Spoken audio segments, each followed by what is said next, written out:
very simple claims, Prime Minister. You'll be able to do this covertly successfully, and you will win the Olympics if Biles is injured. First, on covertness, I want to note kind of linguistically, this motion says you would, assuming success, and then the statement after that is both injured and covertly. So the motion probably tells us that both we can injure her successfully and covertly, do so covertly. I'm going to be more generous to the off bench, but I think that is actually the motion. I don't think they definitionally have a chance to be able to argue against this. 5 additional reasons. The first is to point out that you probably have hated her for a reasonable amount of time. She's your main competition. Which means you probably had thoughts of injuring her or like doing other things to stop her being able to compete. Otherwise, third reason, you probably have a set of kind of helpful coaches that are on your side, and that's because despite the fact this is a team, and I'll describe that team dynamic in a little bit, these are individual athletes coming from different parts of the country who have their own help staff, own coaches and stuff like that that are loyal to them, and that means that these coaches are likely to be able to do a couple of things that are useful for you. Is it really a clarification? Yeah. Go for it. What's your model? How are you going to hurt her? This is what I'm going through. We also don't need to specifically define how you injure her. I don't know, when rules of debating, that's an embarrassing thing to ask on recording. The coach then provides a couple of useful tools for us. The first thing is they can provide information, possibly things like maybe Biles is limping, which means we'll give you hints on how you might want to injure her. Obviously, this information would mean that information decides how you specifically attempted to injure her. Might change. The other thing they're probably even more likely to be able to apply is just things like an alibi or suggestions on how to do this to make sure you're kind of fine. So even if there is some information against you, you have proving the opposite. And the final thing is, obviously, you're a professional athlete and have dealt with injuries all the time, which means you understand the injuries that are most likely to occur to Biles, either by, mucking with the equipment or providing her with kind of the wrong tools or simply just dropping something in front of her and making her slip over, whatever that is. Those things are all things you probably experience yourself. So you have a pretty innate understanding of what is most likely to occur, what things are most likely to not look like you've done them. There's other reasons why that is non-knowledge related, which is those first couple of mechanisms around this. The fifth reason why Biles is plausibly going to be injured like this is just she is fairly fresh back into the activity, and despite the fact she's had recent success, it's a very plausible narrative that she's kind of overworked herself to achieve that success, which means it's very plausible then that you can kind of lay it off on that, and oh, she just stuffed up her run up onto the floor or something like that, which means she overstretched herself. Those sorts of things are pretty likely and are pretty normal sports related stories. Which means you can do things like mess with the equipment, trip her over, stuff like that. We want to note that you're probably not going to just assault her, because that's probably not very covert. But it means we can do things like mess with her equipment, leave clothes lying around or something like that. We'll accept the burden that we are the individual doing this injury act, rather than allowing our coaches to do something like that. But obviously we'll use them for information. Okay, the final part of this argument is just to point out the burden that we have to accept on this argument. It's not that we have to have perfect covertness, though I suspect those mechanisms in this debate will prove that there is no chance of being revealed. And that's because we just need kind of plausible deniability to resolve a couple of different problems. The first is you're probably already going to be the villain because you replace the kind of popular person. It doesn't really matter if you get additional villain points because people have some suspicion that you did in fact injure this. What you really need to protect yourself is against legal liability, which plausible deniability is kind of sufficient here, because it would be kind of have to go through a court of law, lots of expensive proof, and the fact that you have some deniability, you have good stories about how injuries occur, and you have alibis from your coaches is probably sufficient. But the real harm you need to avoid is just you need to avoid the team, the US team, banning you prior to the Olympics. And I want to note the US team is the person that selects who is on the team, not the Olympics are banning someone afterwards. The Olympics can only ban if you doped or something like that. Cheating and this injury or anything of those sort of moral questions are entirely based off the team decision. So the team literally just needs to not know that you are the one who injured her until the Olympics itself happens a couple of months after these trials, right? So honestly, if they find out a year later, it doesn't really matter. The Olympics can't strip you of this medal. It can't take this position. Okay, closing PY. Oh, when Tanya Harding was injured, someone was fired to come up and whack her on the knee. Wouldn't it suggest if all of your reasons would also be true of that situation, that this has to be done kind of more visibly than just oh, she fell over somehow and the carpet was good? No, first, we accept the higher burden of not hiring someone to do this. So I don't know why this hiring someone to do it in example is the case. But it's just think about how people normally injure themselves in sport without foul play. You just need to manufacture that experience. A piece of faulty equipment, someone running a bit too hard, not doing sufficient stretches, the littlest thing of someone slipping over in the change room and then running really hard, and it's not actually tripping over in the change room that caused the injury. It's the fact that you think you've injured yourself, work too hard, and then cause the injury in the playground. Like gymnasium. Those are all plausible deniability. Like, I don't think OO is going to be able to win this clash, let alone CO on this claim.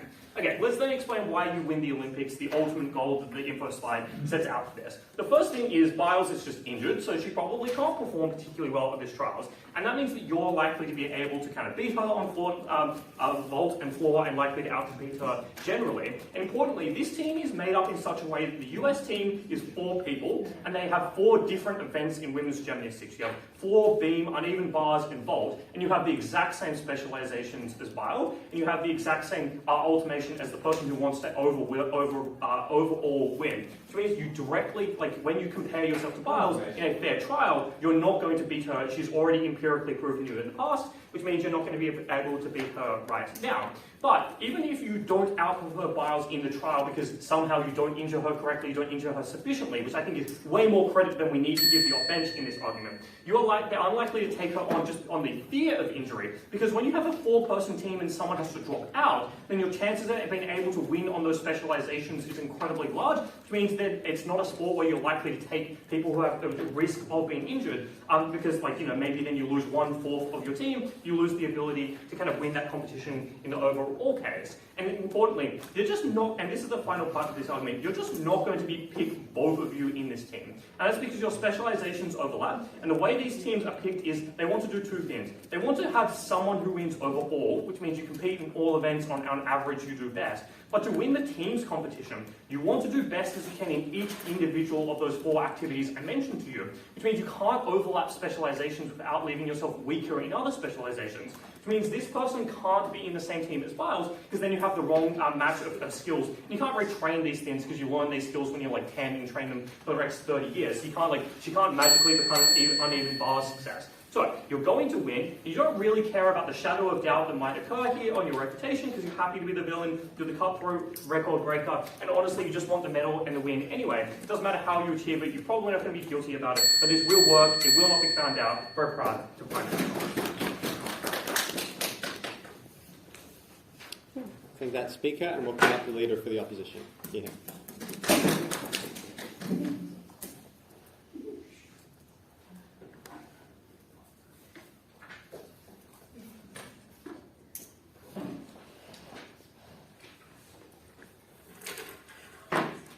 Good to go? Look, you don't need notes to understand how this debate is going to play out. Government have a big flashy benefit that is extremely speculative. We can A, cast doubt on that benefit, and B, explain where there are certain harms. Pretty classic way that Bob wins debates.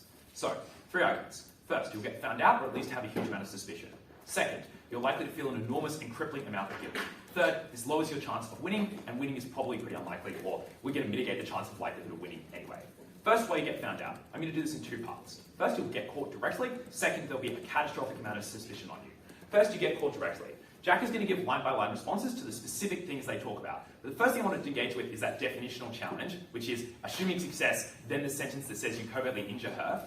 If we want to talk about the sentence following the phrase assuming success, that sentence also has the phrase the night before. So I think we can assume success happens on the night before. So you successfully injure her covertly that night. It does not assume you successfully covertly injure her into the future. So that injury is neither certain to continue into the future, nor is it certain to be covert into the future. You taught me how to do this in the advanced characterization seminar. Okay, here's some more reasons that you're likely to get caught. First, you're incredibly inexperienced at doing crime. Like, yeah, you might know some stuff about gymnastics. You know fuck all about like killing people, or like putting like poison in their stuff. Sorry, not killing people. Like putting poison in their foods, they feel injured, or like kneecapping them or whatever. You're not experienced at that. Second, people are under constant monitoring before Olympics trials. A, because of drug testing, but also B, because you're in the position of extreme physical intensity. She has a team of doctors around her all the time, so there's a huge amount of information. Third, Simone and her team are aware of the fact that there is her body, like they have lots of information about her. You can talk about the doctors that you have, but she also has doctors, which means they know a lot about her. They know her predictable patterns. They know the places where she's susceptible to injury. They know that a lot better than your doctors do, which means they'll be able to tell when that injury is artificial. Fourth, everyone is still suspicious of injuries because of Tonya Harding. Yes, it happened a long time ago, but it is an awareness that people could get injured in this particular sport by their teammates. So that awareness is likely to lead people to do things like hire private investigators. Even if they don't directly do it, the media will get in and get involved. So what happens if you get caught, which you think is pretty likely? 4 things. First, you'll obviously just get kicked off the team pretty much immediately. They suggest that you cannot have Olympic medals revoked in gross forms of cheating. Obviously you can. Unclear why that assertion was the case. Clearly they would take them back. Secondly, you can obviously get sued. Like, legal liability is extremely strong in this case. Third, the news would just stay on you all the time. Know that Simone Biles is a huge public hero because of her decision to step back from mental health struggles. People are incredibly favourable of her. You would be like the worst villain in human history. Fourth, there are massive sponsorship losses. Clearly you lose the ability to get sponsored by all the companies that currently pay you. But even if you don't believe you get caught, but you buy like the silly definitional claim, suspicion just falls on you regardless for a couple reasons. First, you obviously have one of the biggest motives of all time. There's a huge narrative around your competition with Simone Biles very personally. Clearly, you're likely to be suspected. Second, there are a limited number of people that have this kind of access, particularly if you buy all of that analysis about why you're relying on very specific things that coaches know. Like, if anyone is suspicious of this, the limited number of people that can get into Simone Biles' quarters, the limited amount of information you need to pull off something like this, means that people know that there's a very small pool of people that could be around you. Thirdly, the media is just going to go after someone anyway. Like, when has the media ever sensibly gone, yes, we cannot fully prove that you did it, so we won't go after you anyway. Obviously, they're going to come after you and say that you did it. If nothing else, because of this huge competitive narrative. But what are the impacts of suspicion being cast on you regardless? Because they try and mitigate this down and say, oh, you're the villain anyway. There's a difference between the villain who is the competitive dynamic and the villain who destroyed a popular hero's career. You have suspicion of foul play. It means when you get the medal, no one cares. It haunts you for the rest of your life. Tonya Harding's injury haunted the person that injured her for the rest of their lives. You lose sponsorships because being associated with you is obviously terrible. And you're demonized in the media all the time. Everyone knows your name and your face. When you walk down the street, people accuse you. People in cafes refuse to serve you because they think you've done this. Clearly, people are going to hate you. Before I go, I'll take closing. Can you explain why you can't just beat Biles normally? I will later in this speech. But the simple analysis is... Why you can't just beat Biles normally? Yeah, that's a bad thing for Gov. It explains why you shouldn't do that. What? If you can't beat her normally, then... Hang on, sorry, I'm getting... Okay, sorry. Panel B, ignore that one, hey. The reason that you can't beat Biles... The reason that you are able to beat Biles normally is for a couple reasons. Firstly, when you train together, you obviously get more competitive. Second, you've had a recent amount of career success. Third, a number of other reasons that I'll raise later. Sorry about that one, panel B. Second argument, you feel an enormous amount of guilt. I'm going to go quickly here because it's incredibly intuitive. Firstly, you're very invested in her personally, 4 reasons. She's your mentor, like she has paved the way for you in this sport. Second, she's had incredibly public struggles with mental health. She's a very personable character. Third, she's very relatable. Her struggle with her career is the same struggle you face. And fourth, every time if you lose in the Olympics, imagine how crushing the guilt is. Like, you destroyed someone's career for fucking nothing. Like, imagine how destructive that career would be. But second, even if you didn't feel that much guilt immediately, you get constant reminders of this throughout your life. There's news coverage of it for weeks on end. In your life, you are known as the person that won when when Simone Biles was taken out. There's discussion of this all the time around you in your family life, in the media. So, the impact of that is, firstly, you feel incredibly guilty. Second, you feel a huge amount of failure. Final argument, how this affects your ability to win the Olympics. I'm going to start with 3 points of mitigation, then 3 positive contributions. First on mitigation, you can just make the team on merit. Like, this is about making the team. Firstly, you're the recent defending champion. You've got a huge career in your info slide. Second, the US has a big team. They lie and say, like, they send 4 people. Obviously, they fucking don't. Like, I know we can't counter-assert this, but, like, why would the US send a tiny team? Look at, like, running teams. They send huge numbers of people. Obviously, the US would likely send a big team. Thirdly, even if it's not all countries send big teams, the US is one of the best countries in the world at gymnastics, which is a reason that they would send a big team. Second, even if you don't make the team on your merit, you could just make it for the competitive story anyway, for the reason that there's this narrative of you competing against someone else. So even if you didn't make the team because of Simone, they might just put you on anyway, despite merit. The same is true in reverse. That is, even if Simone is injured and does not make the team, there's always the chance they put her on anyway in the hopes that she might recover, just because her narrative is so compelling, just because her struggles are so public. So, finally, 3 bits of positive contributions as to why this makes you less likely to win the Olympics or why it would be worse when you do. First, you just absolutely lose the chance to train together. Like, you're not training against the best person. Clearly, that is a thing that makes you far less able to win. Second, even if you do win, your win is far less compelling because A, isn't a big win because you didn't win over the best person. The best person got knocked out for some totally other reason. And B, for the reason that your win is always discussed in the context of her suffering. Final thing I would note is that you just also probably care about your team's success. Like, you're an American citizen who has fought for the American team your entire life. America's pretty good at gymnastics. So if you lose, and Simone Biles isn't there to win instead, and someone else wins, you feel like you've let the team down. You feel like all those coaches that are around you, all those people that have supported you your whole career, have lost proximately because of you. They have suffered, and will not get pay rises, and will not get glory, and will not get medals, proximately because of you. That is the crippling guilt when you feel every single time you turn on the news, every single time, even if you get a medal, that you look at that little shiny medal and think about the suffering that it caused. Clearly, you should vote OO.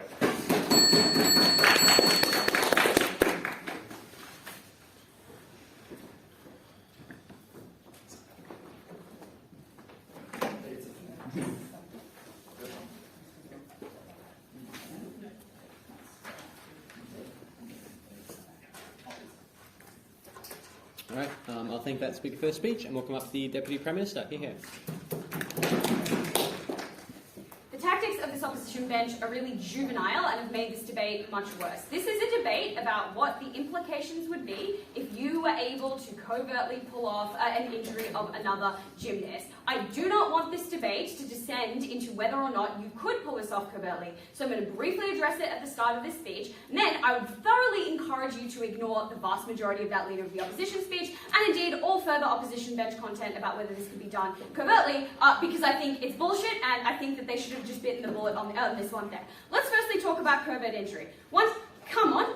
It says that you can injure somebody covertly. And when they have squabbles about, well, what way what way would you covertly, or what way would you go about injuring someone? I know that the fact that it is a covert form of injury does actually give some license or some direction as to what kind of nature of injury that would be. I would suggest that hiring a hitman to kneecap someone is a pretty overt way of injuring them, and is in fact not the kind of covert mechanisms and pretty realistic forms of sports sabotage that have already happened and probably will continue to happen multiple layers of sport that we described to you at Tom. Second way they try to get around this is to say, well, if you're going to read the topic that literally, then I guess the student has become the master, because this is specifically about the night before, Connor. Okay, have you ever recovered from a sports injury in your goddamn life? If you sprain an ankle, you are not fine the next day. Even if it is not the kind of injury that would last a lifetime, it is certainly the kind of injury that in the absolute minutiae of cases at the absolute top, like how maybe Jack would have a chance of beating me if I slept properly, if I didn't sleep properly the night before a debate, right? Like that's the kind of minutia of people at the top when they're competing against each other. That is absolutely enough to knock someone off, but because those people are competing with each other at such high levels, there is still a high degree of certainty that she would beat you otherwise. Like this is an absolutely nonsensical understanding of the way that competitive sports at the Olympic level works. It is absolutely possible for somebody to suffer a relatively minor injury the night before an extremely big event and come under somebody who has previously failed, come fairly close, but failed to get over them. That is it.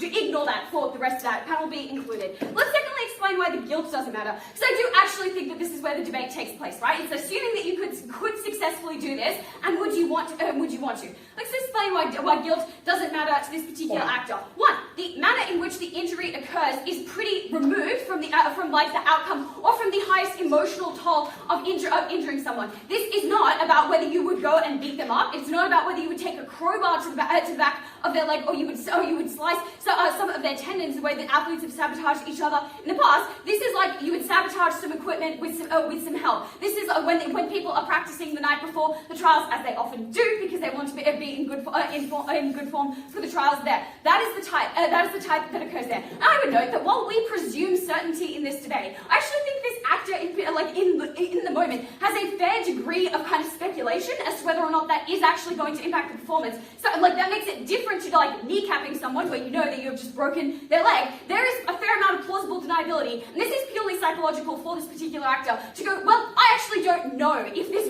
me messing with the vault a little bit is going to make Simone injured. Obviously, we, for all intents and purposes, and to be clear, the actor subconsciously definitely knows that it will, but there's an enormous amount of psychological coping mechanisms that can occur there that mean that the guilt is lessened in that respect. Second mechanism, athletes are psychos. Oh my god, I think the kind of psychology that you need to be a competitive athlete from especially in gymnastics, where people are chosen as young as 4 or 5 years old, and then make that their job for the rest of their life and of their development. It entirely governs your self-esteem. I don't think people who are not competitive athletes have any idea what this does to people. Every single day, you get up and you eat, breathe, and sleep gymnastics. Every single day, you are measured up to this person who is always going to be better than you, who is always going to be the fan favorite, who is always going to be the person who is regarded as the greatest of all time. You never have a chance. That messes with people's minds in a way that makes this not that extreme a thing to do. It's kind of very extreme the lengths that I will go to in order to get an edge in debating. But the people who are in this community know that that is in fact not that weird a thing to do. Or maybe we look at people who extend their degrees to do debating, not that I'm doing that,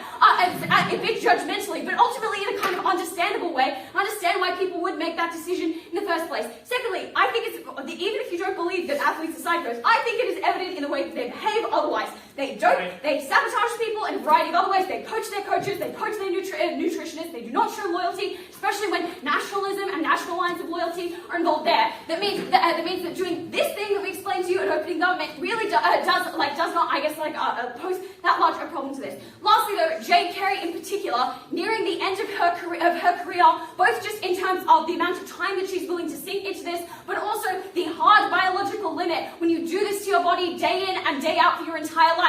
You get up every day, you look in the mirror at the way that your body is from this career of gymnastics, and you look at that, and that is who you are. You sense the impending doom of the day that becomes no longer relevant, the day that nobody cares about you anymore, the day that everything that you have done has been for naught because you could never seal the deal. You could only get that gold when Biles withdrew. You could only ever be as good as her when she was off her game at the Olympics, which is why everybody cast out on your gold in the first place. Now you will intervene earlier, you will intervene more strongly, and you will mean, and that will mean that you actually have a chance here. You lived in the shadow of somebody else for your entire career. That is absolutely devastating. This is how you get out from under it. Closing. You can still only, in this situation, win a gold when Simone is pulled out. How is it any different? Why does it matter? If there's a big difference to somebody getting to the Olympics, rightfully trialing onto the team ahead of you, and then having to pull out then, and the kind of public attention that negatively draws to you and says that you only got that gold because Simone pulled out yesterday, as opposed to no, you trialed onto the team ahead of Simone.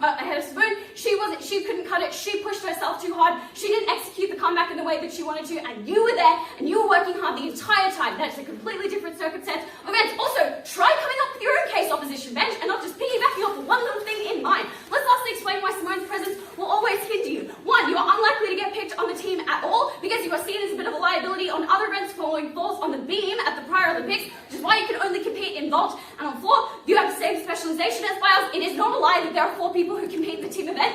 Fucking look it up. I don't know. It is a 4-person event. Biles has a ton going for right now. For all of the reasons that honestly opposition bench seems to suggest. Secondly, though, even if you do make the team, you don't get as much fan service. You don't get as much coaching attention from the team coaches. You will not likely win your own gold. You haven't bested her. And the psychological disadvantage of knowing that you've never been able to best her means that you'll choke and have otherwise a bad Olympics.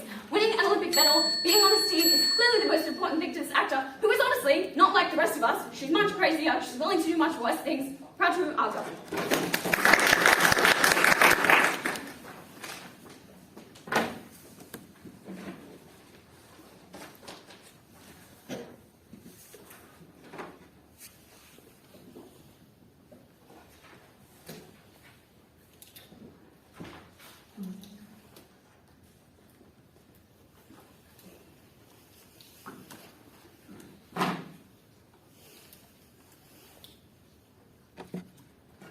My phone's on 2%. Can I borrow someone else? Yeah, thanks. Do I need to tap it or will it stay over? Oh, yeah, we need to have it.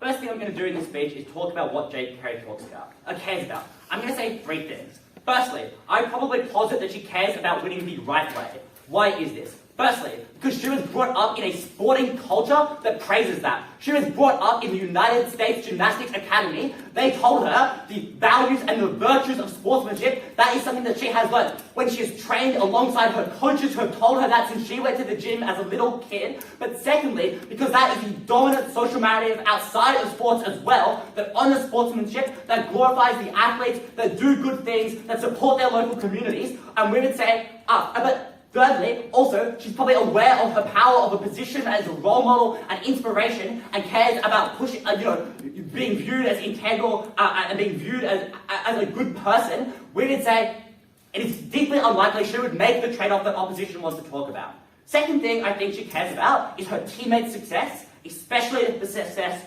of Simone. As Connor points out, they've trained together their whole lives. They put their blood, sweat, and tears into the gym together. They have suffered under the harsh regime of coaches who have told them they need to lift their leg up a little bit higher. They have spent hours in the gym together. They can relate to each other. They travel and live together for their entire lives. Additionally, secondly, they are on this same national team trying to win not just the Olympics, but other events as a team as well, which means they've had many conversations about strategy and about what they care about. But thirdly, she cares about Simone because Simone is her role model. She looks up at Simone. LeBron would have done any fucking thing he could to win a ring over someone like Kobe had they gone to the finals, except for hurting him, because that was his role model, that was someone who he looks up to, and we would say that is exactly the dynamic between Simone and Jade. But thirdly, we would say that she specifically wants to beat Simone Biles. Because, as Connor says, she's lived under the shade of the previous medal. It's a fake gold medal. It's a Mickey Mouse gold medal. She wants to dissuade those narratives. And obviously she already won a gold medal. What good will a second one do if it is once again tainted by the fact that Simone wasn't there because Simone was injured? They point this out in a POI. The only response was, well, people will view it as meritorious because Simone was injured. That's not how people talk about sports injuries. People regularly say, that was the better athlete, they just got injured, that was bad luck. When Novak Djokovic has to pull out of the Australian Open semi-final and he's up 2 sets because he had a hamstring, no one's like, oh, I guess the other person deserved to win that. That's not how people understand sport injuries. But 3 additional reasons for why she wants to specifically beat Biles. Firstly, as they say, personal investment. She has been competing against Biles for a long time. But, I already mentioned the second one, she's already won the gold medal. But thirdly, we're going to say that is how the media specifically talks about these narratives. The pundits get up on ESPN Sports Center and say, hang on a second, who is the GOAT of gymnastics?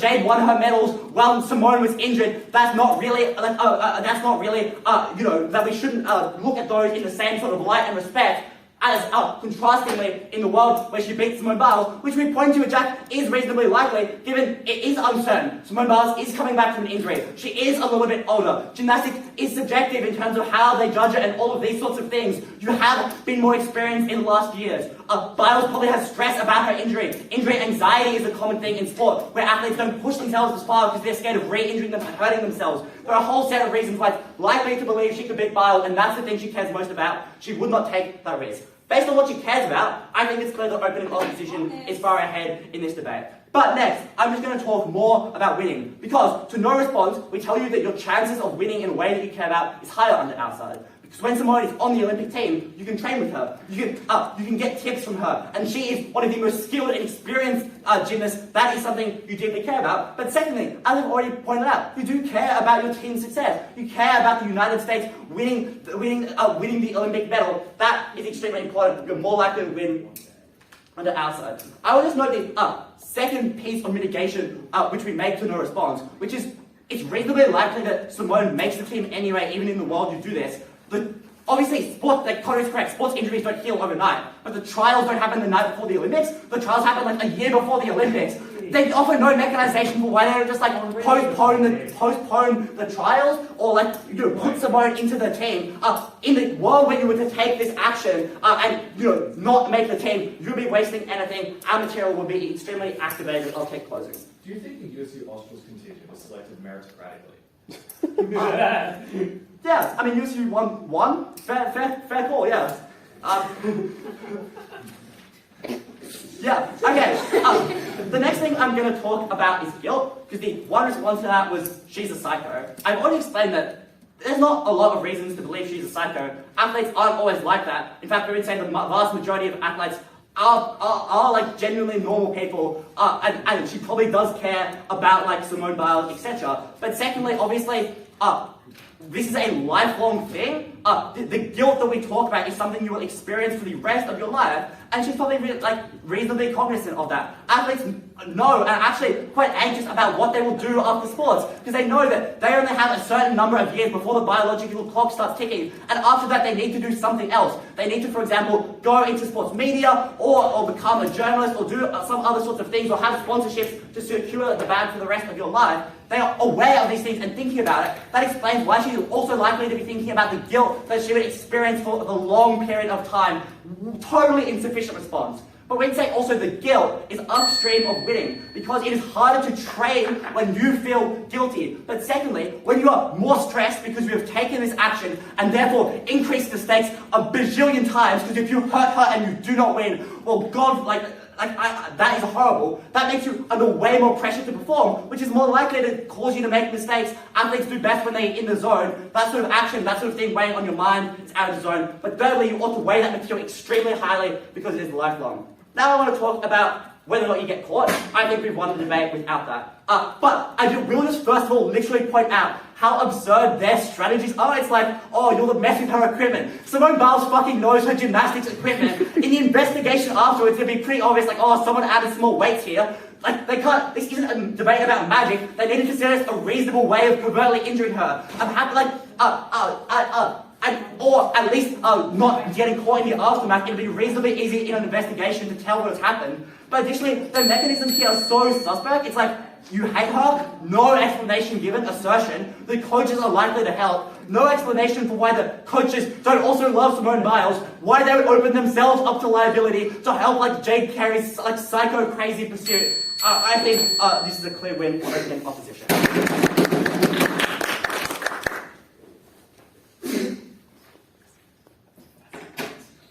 Okay. I'll thank the Deputy Leader of the Opposition and thank the speakers in the opening half and welcome up the member for the government. Here. God, I'm so excited to see this unity. What do you mean? Your eyes are fine. No, it doesn't throw me off, man.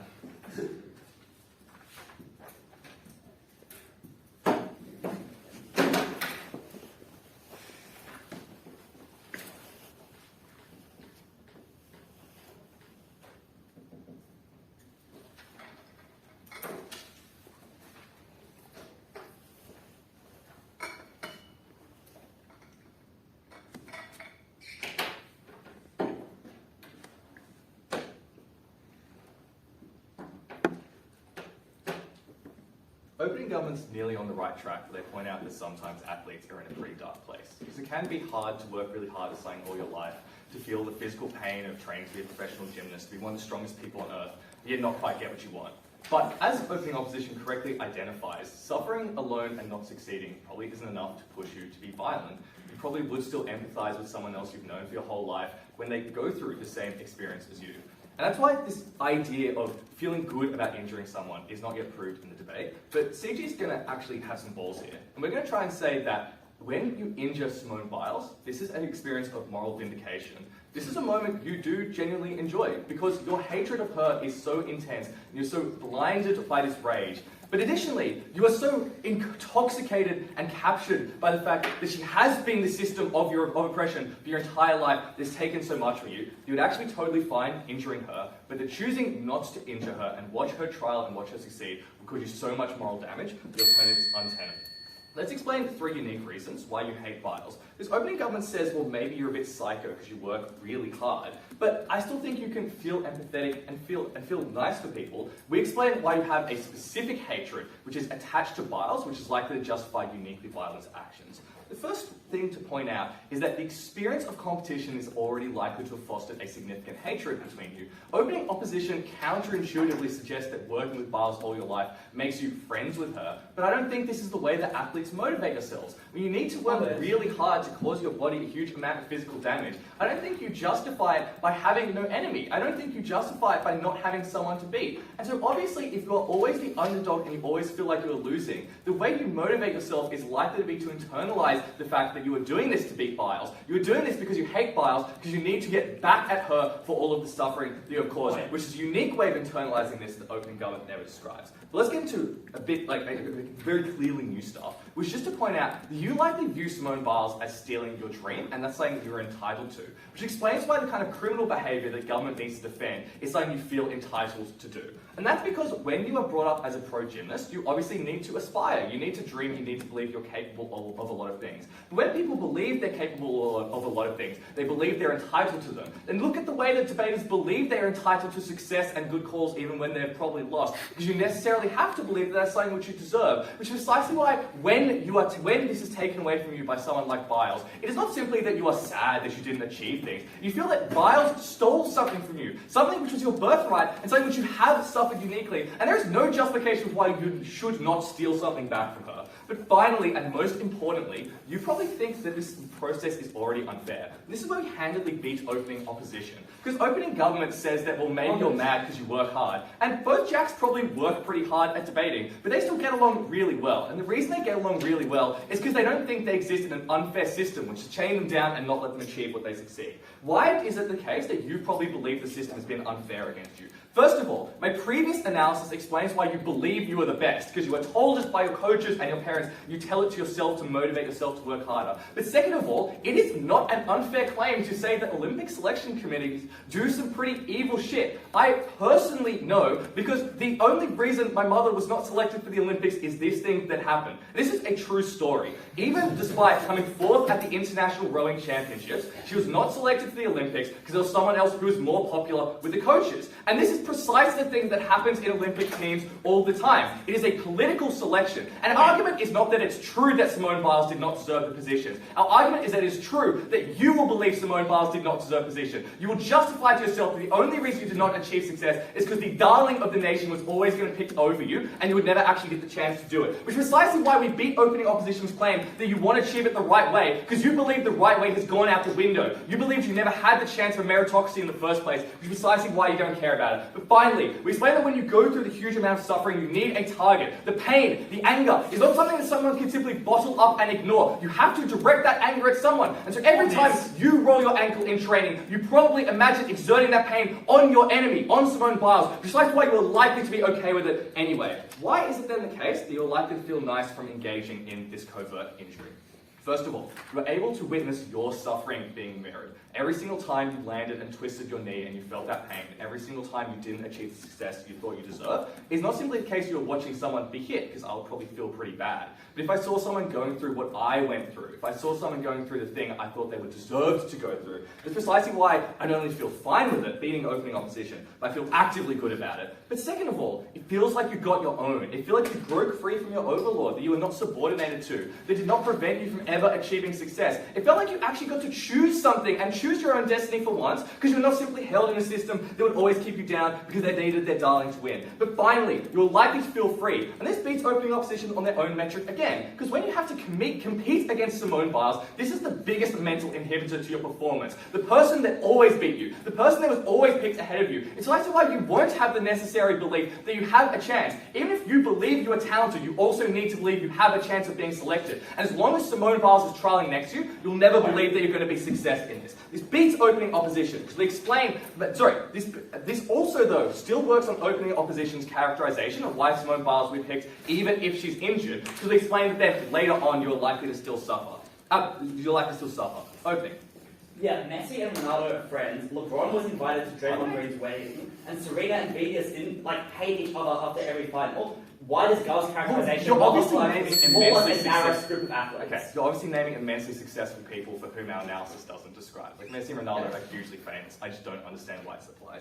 Anyway, additionally, this is able to beat opening opposition to describe why you never regret, why you perform well, and why we're able to flip this mechanism through stress. But it additionally describes that every moment you are outtried by Simone Biles is just as painful for all the moments I described, because you feel back in that position, you re-feel all the suffering, it feels like it's for nothing. Let's extend though, and explain why even if you're found out, this is something you're actually totally fine with. First of all, this leads to the acknowledgement of your legacy. Every single moment that you suffered currently feels like it's going to waste, because no one will remember it and no one will reflect on it. Even if there's a documentary made on you explaining how you covertly injured your teammate, I think you're totally fine with this, because that means people remember the effort you put in. That means people remember how great you were. That means people remember the fact that you were genuinely an insanely talented gymnast. But second of all, obviously your moral vindication is still likely to justify this. Even if other people tell you you're evil, our previous extension explains why you will not internalize it. And this helps us beat our opening government, because rather than just calling people many years younger than us juvenile, we explain why if they're correct, we're actually still able to take a win. But it also beats opening opposition because of weight. Because they're correct that you've already won the Olympics, the problem is legacy. And that extension explains why you achieved the legacy. I was going to rebut the stuff about why you'll lose if Simone Biles is trialing anyway, but I think it's intuitive, like she's pretty talented. I'm so proud to propose.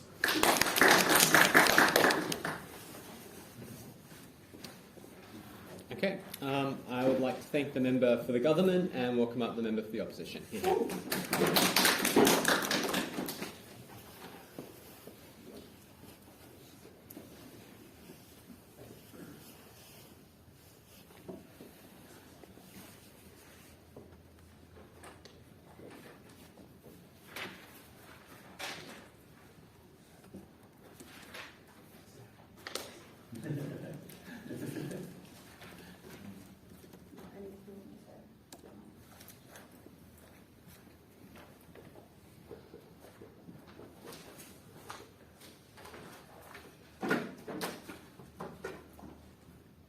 Two things in this speech. Firstly, why if you sabotage Simone Biles and she does not go to the Olympics, US gymnastics falls, no one continues competing in it, other countries dominate, and why that's a harm. And secondly, on guilt, providing some further impacting, engaging with CG, and I think extending on our opening vertically in that capacity. Let's talk about winning the Olympics.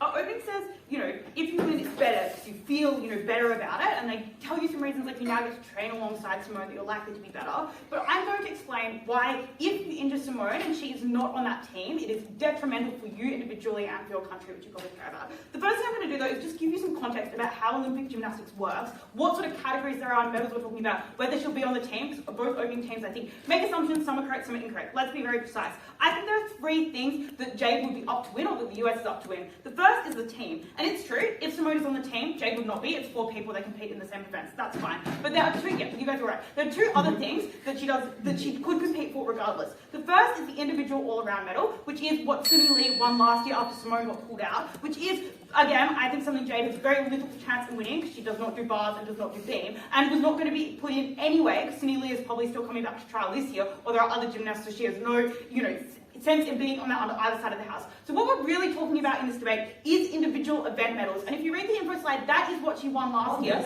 No, thank you. And I think that there's a couple of things to note here. The first is each country gets to put 2 people in those events, so they send 2 people anyway, which means that, she would still get to compete and still be in the team. And the intuition for that is last year when Simone got injured, like the day before in training, Jade was there in Beijing prepared and ready to train to step in that instance. So she would clearly still be on the team in this instance. She's the reigning champion, she's going to be the second best in the US. They will send her and she will get to compete. And I think that also means and I think that also just explains why this medal is just a less prestigious one. Like, all of the discussion after the Olympics is going to be about who wins the team medal and the all-around, and I think I explained why, Jade doesn't, or have a chance of either of those on either side of the house. So it is, at this point, I just think unclear why the medals that either government team talk about mean shit to anyone, because it doesn't give prestige. She's already won one. No one's looking at Simone to win that. They're looking at the all-around. I think that mitigates pretty much all of their impacts. What then is the harm that this point brings, overall? I think what happens is this explains why the US, in that individual capacity, maybe Jade gets a little bit more success. She's now first and not second, but I think as our opening explains, no one really cares about that because everyone sees it as a false win because Simone would have won it anyway. But this does mean Simone cannot compete in the all-around and the team, and that is detrimental. I think, firstly, some context on why other countries are getting stronger than the US and are likely to beat them if Simone is not there. Notably, when Simone didn't compete last year, I believe it was China won the gold, but the US definitely came second to someone. And additionally, I think, Russia is super competitive in it as well. I think they got third. I think a Brazilian won on vault instead of Simone as well. There are other countries clearly competing at the top level, and the reason for that is a fewfold. The first is that the best US gymnastics, as kind of is just indicated in the info, are getting older. Flexibility and strength and health and stuff is just more apparent kind of in younger people. I point to figure skating, where ages are incredibly young, because things like lightness to I guess do flips and stuff in the air, particularly on events like bar and beam are really important, so they've got good balance and stuff like that, which is why these older people like Simone and Jade tend to dominate on vault and floor because they're more strength based, but other countries dominate in those other areas which are also equally important, and certainly more than the US. But additionally, the dominance of US knowledge and coaching expertise has just spread. Things like globalization just do mean that coaching has become more open access. I'll explain why it becomes even more open access. But additionally, why like, training techniques are kind of like linked on, why this has just like become more popular in other areas and more of an option so people do that. But finally on training and kids, and that's just to say, firstly some context, as I'm sure you all know, there was a massive scandal about US abuse in training in gymnastics not that long ago, which has done a few things. Firstly, that means that the US has struggled to get parents enrolling their kids in gymnastics at an early age, because notably that abuse was both at a very high level, but it was also about the national training camps they were running, the creepy things that were happening there, but also just the inhumane conditions they were under, things like dieting and literal literal criminal activity that I believe people work in victim for. And no one wants to know they'd be subject their kids to this. So no kids are enrolling, but secondly, it really restricts the way the US can train in what I would say is a good way, but does mean that they have weak performances, because they are super vigilant about ensuring that, coaches have distance from their kids. They are super, conscious about making sure people aren't training over hours and stuff like that. Compare this to somewhere like, China or Russia. They firstly just have way more kids by population, I think, but additionally, they have more kids being willing to kind of sign up into this, because it is viewed as incredibly prestigious in that society. You see this again, I think figure skating is like the classic example with Russia, where you see, 15-year-olds desperate to do this, starting from literally their parents get them in at year 3, because it is kind of a guaranteed career, it is fame, it is fortune, there's a bunch of cultural norms around that, and that's why we see 15-year-old Russian figure skaters doing things like doping at such a young age, because they care so much about it, training incredibly difficulty. The US cannot do that, they cannot compete against this team, and this explains why Simone is the reason that they are able to win, and that's firstly because she just is the GOAT, she is the best, but additionally, I think what Sam explains about how some elements of judging is subjective really benefits Simone, because everyone knows her and everyone loves her, so judges are likely to give her really good scores. I'll take you in a moment. So she just is the best, so that's, they're way more likely to win with her. But additionally, if you lose with Simone on the team, I just don't think it matters as much, because you still have everyone loving Simone and you still get a little hype and celebration around that. Whereas if you lose to, without Simone on the team, no one really cares. They're like, oh, the US got a silver, but they don't really have any characters to follow in that story. As I would suggest, they probably have, enemies to follow in that story. So they're likely to feel very angry or apathetic towards the team at best. Yes or no? Yeah, this is all fairly divorced from the interest of this actual actor, and much of this honestly occurs in the next 4 or 5 Olympics rather than this upcoming Olympics. The US still won second last year. You can still win the team event, and this individual can still win. I just think I explain why that's not true. Let's not talk that way about it's in her interest. The first is that I think US gymnastics just does fall from this. Coaches go elsewhere because it's more competitive. They're likely to pay them more. Less people tune in to watch. Less people go into the sport. Less people tune in next year because they don't expect as much. And I think that there's one thing we can know about this actor. I don't know about her relationship with Simone Biles. Actually, they're really good friends. But I don't know any more than that about that. But you do know she does love gymnastics. She's dedicated her life and her spirit to that. And I think watching her coaches no longer feed into that. Kids she coached dropping out because they no longer view the Olympics as something they can aspire towards. Changing that dialogue does wreck and destroy her when she knows that that is her fault and that she was the reason to do that. Just weigh that as well against what I explained as part of this point, which is that there is no benefit to winning this goddamn floor medal in gold when you already have one. So I don't think the trade-off is worth it, and I think this is more certain than any sort of maybe guilt about being a good person, although I'm sure Eleanor will respond to that a bit more, I guess, in response. I fully intended to, but I don't think I get the chance. But I guess I just think some things that kind of add on that is that you cannot tell anyone about this. You can never concede it. You have to bottle it up inside. I guess that goes for seeing this, fall as well. You see death threats. You are constantly reminded of these harms. I think that's pretty bad. I think we explained why this is worse for her. You get no benefit. So happy to oppose.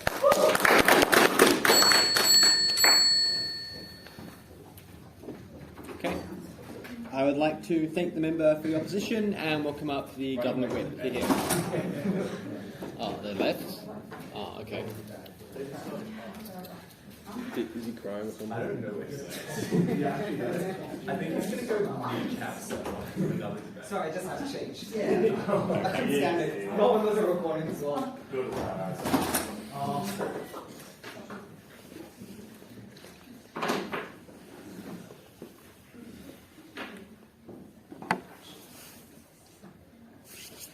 I might be running out of battery. We'll see.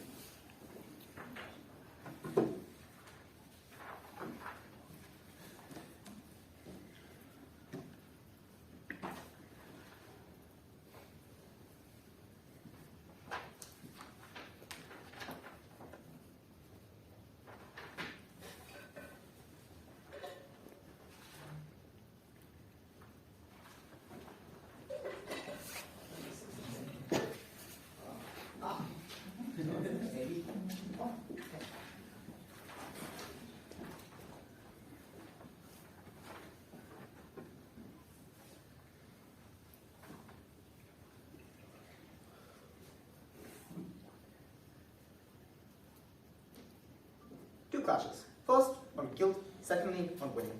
Firstly, on guilt. And we explained that you feel incredibly annoyed at the fact that Simone Biles is succeeding.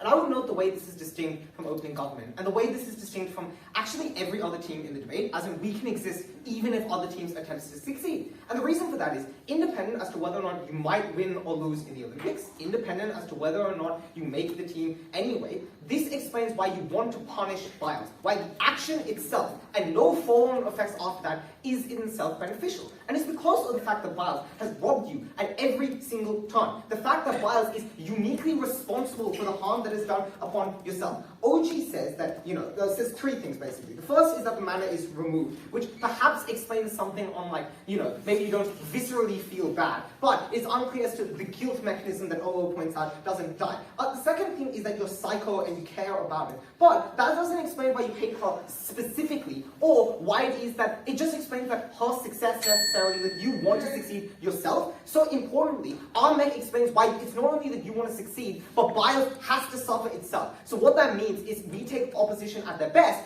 even if it is true that you don't succeed, which is necessarily the corollary you must believe for OG to succeed. The act itself is one that is important. But the importantly, we explain also the fact that you are the only one who knows your pain, and you think that you deserve this. The fact that you know how many late nights you had to spend in order to work for this, and you think Simone Biles didn't have to go through any of that. The fact that you know the suffering and sacrifice that you had to go through. The fact that she could take a break from the sport and still come back even better. She has robbed you at every single turn from this, and you need to punish her. Also, maybe there's a chance that the actor is racist.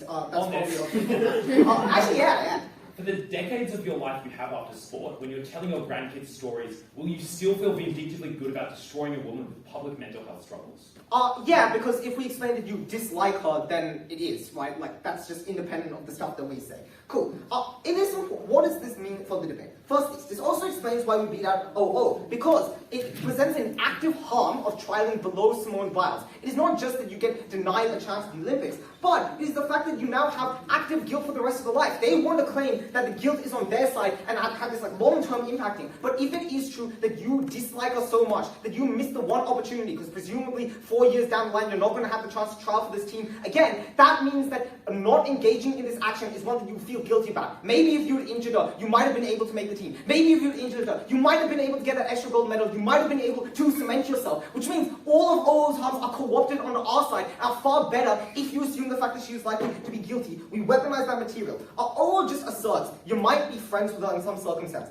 Firstly, unlike the other examples they bring up, your success is dependent directly on her failure because of the fact there is a finite amount of people that can enter in. The examples they brought up are situations in which multiple people can succeed. But secondly, you have to realize what she actively took away from you, how she stole that success from you. Why does this then outweigh sort of national pride stuff that's brought out by CO and OO? Firstly, nobody says in the discussions of national pride that you were the reason why that team succeeded. And insofar as most athletes are egotistical and mostly care about themselves, and importantly, they probably gaslight themselves into thinking they were the reason their team succeeded, it's probably more important for you to suggest why you are more important in that narrative rather than necessarily everyone else. Secondly, you probably want to beat yourself, right? Like most people when they go to the Olympics beat a PB and they have that drive to inherently improve. This means that you have another opportunity to do that and for you to do better. If you never get that chance, you can't improve yourself. But thirdly, you always engage you can always engage in national pride. There's no explanation as to why you making a reserve necessarily prevents you from being nationally proud of your country when you watch the Olympics when you're 60 or something, which means that the benefit you ought prioritize is the one that you can't access again into the future, which is uniquely this one, right? For them to explain, they need to explain why you have to get on fairly and then contribute to that. But if it's just you watch them do well, that's probably fine on our side. Let's then discuss the less important clash about winning. OO says that you might out-trial her. I would note that rather than OG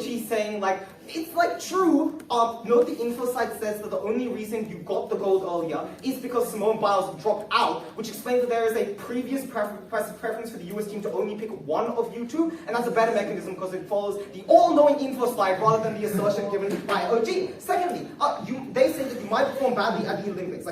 Firstly, if this is contingent on you assuming that you feel guilty. If you believe our guilt material, then you don't perform badly at the Olympics, and in fact you perform better at the Olympics because you're more likely to succeed. Secondly, gymnastics, like their explanation that Simone Biles can help you. Gymnastics is not a team, like it's not a team event in the sense that like two people interact with each other to help out. She can still like give you tips, she can still like watch you and help mentor you. But also, if you assume that Simone Biles is then like the reserve, then she can help you in the same way that would suggest that you might have wanted to help her. Like it's unclear why this mechanism is unique. I would note though that the trade-off you have to make on off bench is risky. Maybe it is true that you're able to out-trial and make the team, but insofar as you stake your entire life on this, that this is the one last chance you might have in the future, you ought to be risk-averse and take the path that might guarantee you a bit less success, but is far more successful. The third question, the third question is, it is unclear specifically by CO's mechanisms that the US is actually going to win, which is that if you believe like all their mechanisms, that's probably going to apply to the most recent Olympics upcoming, which means that if you like, what did I say here? Which means that if you lose, like if Simone out-trials you and then loses at the Olympics, assuming CO, then it's even worse for you, right? Because you tell yourself, I could have been on that team. But importantly, even if you don't believe our guilt stuff, you constantly criticize every move she made. She landed incorrectly there. She made this jump incorrectly, and you constantly tell yourself, if you believe national pride, I could have been there for the team, I could have been the resulting one that succeeded. So that necessarily explains that if you believe CO, then OO kind of falls out. Quickly then on CO, I would note again, that is entirely independent of the material we give. Because in our worst case scenario, where you don't make the team, you're still able to survive. But I would note that it's probably good if gymnastics dies, for the reason, like for example, it means that you're more likely to immortalize yourself in the pantheon of gymnastics, right? Like think about it, everyone worships Stephen Bradbury because nobody in Australia does well at the Winter Olympics, which means that you can probably like cement yourself as like the golden age, right? One of the few people that are likely to be there. It's probably good if that dies. Finally, even if it is true, like this weird clash about whether or not you found out, we explain why the narrative is beneficial. And importantly, you're able to spin the narrative in those ways. You can spend money on trying to like effectively describe that this is somebody who pushed herself to the limit and tried their hardest to succeed. And insofar as you believe that you put so much time and dedication, it does not matter if some people villainize you because you might have done stuff in a bit of a suspicious way. As long as it shows that you did everything you needed to do to win, that is the thing that you will hold most dear. That is the narrative that is most representative of you. We function independent to the rest of the debate, but we also engage with the rest of the debate. So proud to propose. I'd like to thank the Government Whip and welcome up the Opposition Whip to close out the debate. Here you go.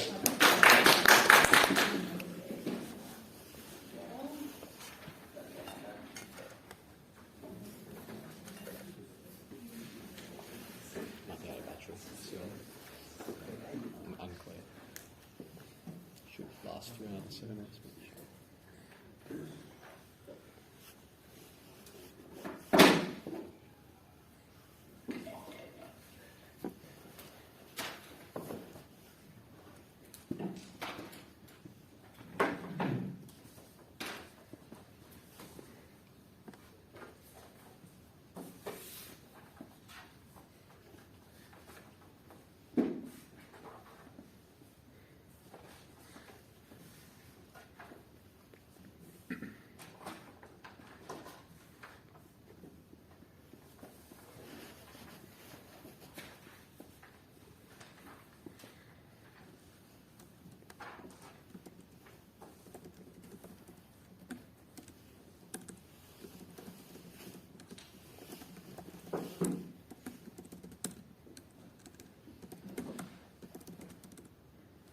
First, dealing with CG, then OG, and then explaining why we win over our opening. And the first thing I'm going to note in response to CG's extension is that even if you believe a lot of their material about the sort of jealousy things like competitive sport can breed between people, or about the negative emotions you can feel, I think it is incredibly unclear that they prove it to such a sufficient extent that normal feelings of jealousy and resentment between people are going to fester to such an extreme extent that you are willing to literally incapacitate someone and potentially injure someone in a career-ending injury. Because I do not think this this GM team is able to understand the extent of willing to go out and plan someone's injury is. It is an incredibly intricate crime and an incredibly malicious act that I don't think, as they claim, that any normal person is able to completely do.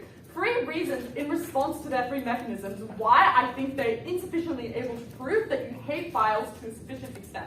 First, they explain that when you are in proximity to someone, it means that you are jealous of their success. So it means that, like, you're going to, hate them. First, I think our opening already points out that oftentimes people in competition with each other can often be quite close friends. But secondly, and newly, I think that jealousy is only really something that becomes just like so terrible to such a large extent when you don't really know the other person, because they're like a figment of your imagination that you can impact a lot of your worst fears about the sport onto, or imagine and fantasize about ways in which you can harm them or how they're taking things from you. But I think at the point in which you've seen Simone cry over previous injuries, seen Simone cry over her mental health harm. For example, Simone was incredibly supportive of whatever her name's gold medal one when